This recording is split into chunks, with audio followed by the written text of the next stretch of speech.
दिया है। कितना? 30 लाख लीटर 50 इंच की बारिश पर, और एवरेज 40-50 इंच बारिश लगभग सभी जगह होती है। तो अगर हम 30 लाख लीटर पानी एक साल में रिचार्ज करने लगे तो एक साल में खेती के उपयोग के लिए कुल आपको 20 लाख लीटर पानी की आवश्यकता होती है 1 एकड़ की सिंचाई के लिए। कितना? केवल 20 लाख लीटर। और आप रिचार्ज कितना कर रहे हैं? 30 लाख लीटर। 10 लाख लीटर आप एक्स्ट्रा कर रहे हैं, पड़ोसी का भी पूरा कर रहे हैं। ठीक है कि नहीं? अब मैं आपको एक बात बता दूं, हम लोग जो एक छोटी सी चीज में फंसे हुए हैं, है ना, सरकार की भी विडंबना है, बहुत दिमाग लगाया।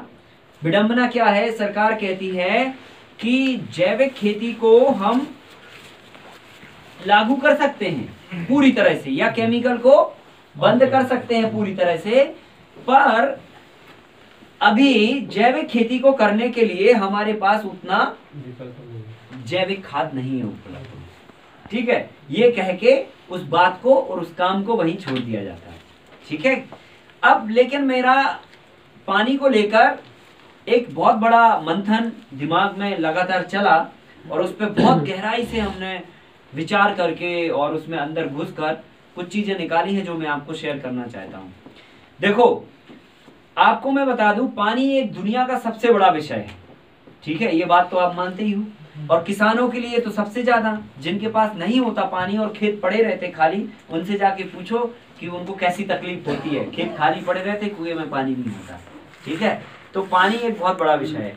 अगर मान के चलो हम लोग इसको लेकर सीरियस हो जाएं, अब इसमें कोई टेक्नोलॉजी तो लगनी नहीं है, ना ही बहुत ज्यादा पैसे लगने। जो हमने काम किया है इसमें तो कोई पैसे नहीं, कोई टेक्नोलॉजी नहीं। रात की रोटी आप दूध में गला के और गुड़ के डिगले के साथ खा के कमर में तौलिया बांध के 2 घंटे लग जाओगे तो गड्ढे खुद जाएगा। ठीक है कि नहीं?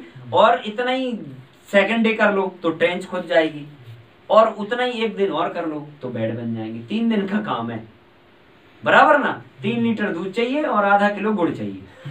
हाँ इतने में काम आपका हो जाएगा।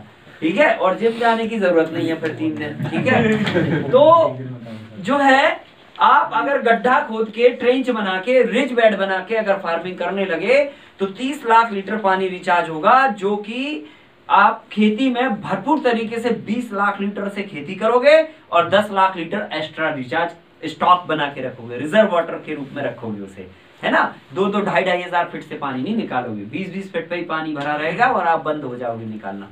तो मेरा कहना यह है कि जरा आप एक बार कैलकुलेशन करो कि अगर हमने ये काम कर लिया तो कितने फायदे होंगे देश को। फायदा नंबर 1, अगर हम लोग कैलकुलेट करने लग जाएं तो मेरा ऐसा मानना है कि हिंदुस्तान में 50% जमीन पर जो है खेती नहीं होती है। 50% एवरेज, है ना। एवरेज शब्द इसलिए लिया क्योंकि बारिश में आप देखोगे तो कई इलाकों में बारिश के समय 20% के आसपास खेत नहीं बोए जाते। 20% के आसपास नहीं बोए जाते खेत, पड़ी रहती लोगों की जमीनें, ऐसे घास होती रहती है। हमने बहुत जजमेंट किया, एक गांव में कम से कम 20-30% तक जमीन खाली पड़ी रहती है। हाँ, कई इलाकों में ऐसा है कि पूरा के पूरे हो जाता है, कई में 2-5%, लेकिन कई इलाकों में तो पता चला 50-50% खाली पड़ी जमीन, है ना।